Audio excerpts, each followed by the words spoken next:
Hello all, a quick case study about bank guarantees.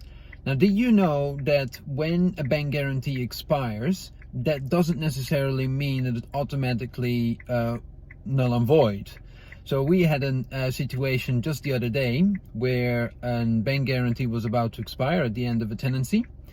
We agreed that we would let it run and expire, and for the tenant to pay us a bond to the same value as the bank guarantee instead. So said, so done. We allowed the bank guarantee to expire, and we received the bond, and we held that as a security under the lease until all the make good and handover was done. And we're currently in the process of refunding that bond to the tenant.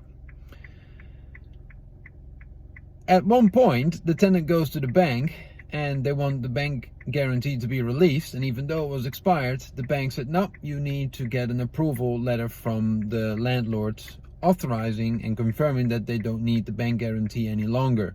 And this happened after it actually had expired.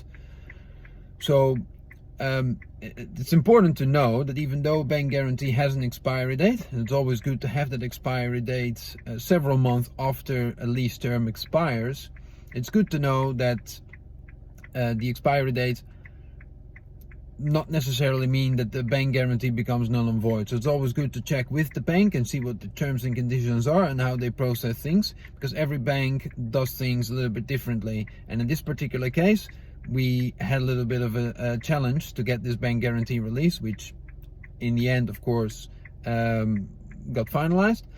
But yeah, it's just I found it interesting to find out that an expiry date doesn't necessarily mean that the bank guarantee becomes null and void. Any questions, or you have a similar situation, or you want to know a little bit more about bank guarantees and how they work in a practical environment, feel free to reach out.